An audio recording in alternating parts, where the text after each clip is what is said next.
হে high, myself Amrita. তোমাদের স্বাগত জানাই নতুন আর একটা ভিডিওতে। এই ভিডিওটা একটু অন্যরকম। 2 মাসে দুবারই বাড়ি যাই, এই একই নিয়মে একই ধরা বাঁধা জীবন আমার। তো আমার বাড়ি থেকে মানে আমি যেখানে থাকি সেখান থেকে আমার শ্বশুর বাড়ি অনেকটাই ডিস্টেন্স, প্রায় 3 ঘন্টা বাইকে করে যেতে হয়। তো মাঝখানে দাঁড়িয়ে আমরা রেস্ট নিচ্ছি। বেরিয়েছিলাম সন্ধ্যাবেলার দিকে 7টা নাগাদ। তো এখানে দাঁড়িয়ে একটু চাটা খাওয়া হচ্ছে, যেহেতু সন্ধ্যা 8টা সাড়ে 8টা বাজে এখন। তো ভাবলাম কিছু খাওয়া যায়। আর যখনই আমরা যাই এখানেই দাঁড়াই, এই দোকানটা আমাদের ফিক্সড, যে যাওয়ার সময় এখানে দাঁড়াই। আর খেয়ে নিলাম সাথে একটা ডিম ভাজা। ডিম ভাজা আমি সচরাচর বাড়িতে খাই না, কিন্তু এখানে মানে রাস্তায় বেরোলেই আমার যেন কিছু না কিছু খেতে ইচ্ছে হয়। আর মুখ চোখের তো অবস্থা বলাই বাহুল্য, কারণ 3 ঘন্টা বাইক চালিয়ে মুখ এত কালো হয়ে যায়, এত ধুলোবালি পড়ে যায়। তো সেই কারণেই আমি মুখটা দেখাচ্ছিলাম যে কি হয়েছে দেখো। আর সবচেয়ে বড় কথা, রাত্রিবেলা যাই আমরা, মানে কারণেই যে আমাদের আর টাইম থাকে না, কিন্তু রাত্রিবেলা যেতে আমার প্রচণ্ড ভালো লাগে। আর এই যে দেখতে পাচ্ছ, এটা আমাদের মেন স্টপেজ চণ্ডীপুর। তো এই জায়গাটা থেকে সোজা চলে গেলে দীঘা। আর আমরা যেহেতু সোজা যাব না, আমরা নন্দীগ্রামের দিকে ঢুকে যাব। তো তাই এইটাই বড় মার্কেট, বাড়ি যাওয়ার আগে সব থেকে বড় মার্কেট এটাই পড়ে। তো আমরা কিছু কেনাকাটি করে নিলাম। যখনই যাই অ্যাজ ইউজুয়াল বাড়ির সবাই থাকে, কিছু না কিছু নিয়েই যাই হাতে করে। তো ফল টল নিয়ে নিলাম, আর তারপরেই নিয়ে নিচ্ছি দরকারি কিছু জিনিস। তো ফল টল নেওয়ার পরে এই যে ইনি ফল দেখছে, আমি অতটা ভালো বাছাবুছি করতে পারি না। তো নিয়ে নেওয়ার পরে এখান থেকে আমার বাড়ি হার্ডলি 20 মিনিট। তো ভেতরের দিকে একটু যেতে হয়। তো বাড়ি চলেও এসেছি। বাড়িতে এসে এই তো আমার রুম। আর রুমটা যেহেতু ফাঁকা থাকে, তো এসেই আমার প্রথম কাজ হলো ড্রেসিং টেবিলের সামনে আসা। ড্রেসিং টেবিলের সামনে এসে একটু নাটক না করলে আমার যেন মনে হয় না যে আমি বাড়ি এসেছি। প্রথমেই আমি জামা কাপড় না ছেড়ে, প্রথমেই ঢুকে ঘরটা না ঝাড় দিয়ে আমি ড্রেসিং টেবিলের সামনে চলে এসেছি। আর দেখতেই পাচ্ছ ঘরটা পুরো প্যাকড আপ, এরকমই থাকে আমার ঘর। তো যাই হোক, এখানে এখন অনেক কাজ আছে, পরিষ্কার করতে হবে, ঝাড় দিতে হবে, বিছানা করতে হবে, কিছু কাজ করেও নিয়েছি। আর এই তো আমি এবার বার করবো বেডশিট, বালিশ, যেগুলো আলমারির ভেতরেই রাখি আমি সাধারণত। তো সেগুলোকে এখন বার করে বিছানাপত্র করব, তারপরে ঝাঁট টাট দেবো। আর ওই যে জানলাতে একটু ময়লা টয়লা হয়ে গেছিলো, সেগুলো করে খেয়ে দিয়ে আমরা শুয়ে পড়েছিলাম। এটা হলো নেক্সট ডে মর্নিং। দেখতেই পাচ্ছ আমার বাড়ি থেকে, মানে আমার রুম থেকে বাইরেটা দেখতে এরকম লাগে ভোরবেলাতে।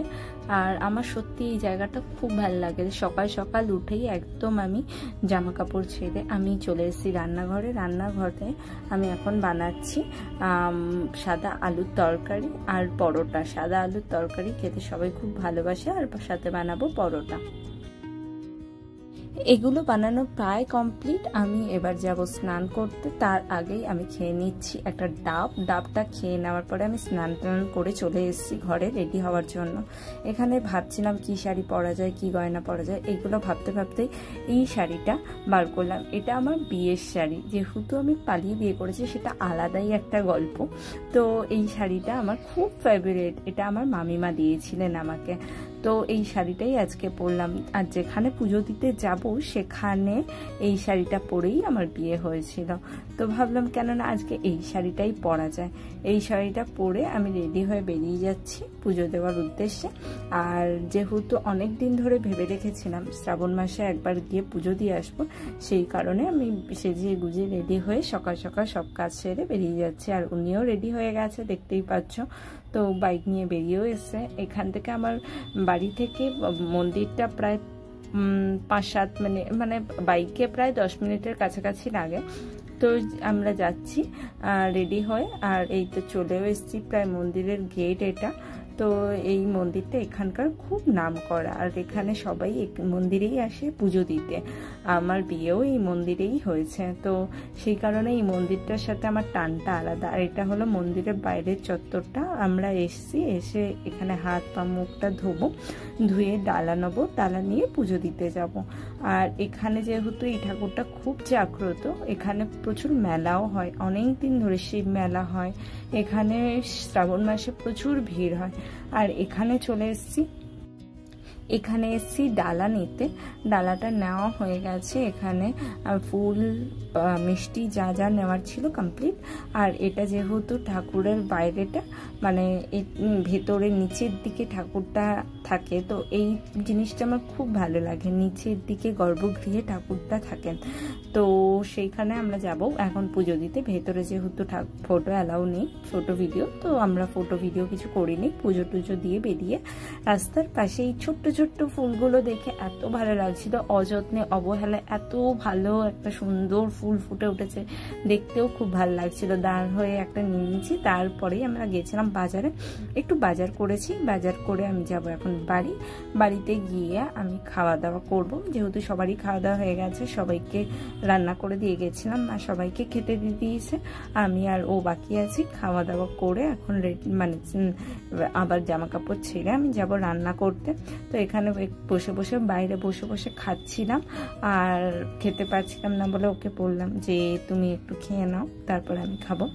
তো এই ও খেয়ে নিচ্ছে, তারপরে আমি যাব এবার রান্না করতে। চেঞ্জ করে রান্নাঘরে আমি চলেও এসেছি প্রায়। এখানে রান্না করছি আজকে যেহেতু নিরামিষ, ঠাকুরকে পুজো দিয়েছি, তো সেই কারণে আমরা বানাবো আজকে নিরামিষ কিছু পদ, একটু অন্যরকম, যে প্রতিদিনের থেকে একটু আলাদা কিছু করার চেষ্টা করেছিলাম আজকে আমি। তো ফ্রাইড রাইস করেছিলাম, আলুর দম করেছিলাম, আরও অনেক কিছু, পনিরের তরকারি করেছিলাম, পনিরের কোফতা করেছিলাম, চাটনি করেছিলাম, তারপরে আরও অনেক কিছুই করেছিলাম। তো সেই ভিডিওগুলো আমি আলাদা আলাদা করে নিয়ে নিই, কখনো অন্য সময় দেখিয়ে দেবো। আর এখানে চাটনি করেছিলাম, পনির কোফতা করেছিলাম, এখানে কাশ্মীরি আলুর দম করেছিলাম, এখানে ভেজেছিলাম বেগুন ভাজা, আর এখানে ছিল স্যালাড, আর ছিল ফ্রাইড রাইস। যাই হোক, আজ এইটুকুনি, দেখাচ্ছি নেক্সট ভিডিওতে, বাই।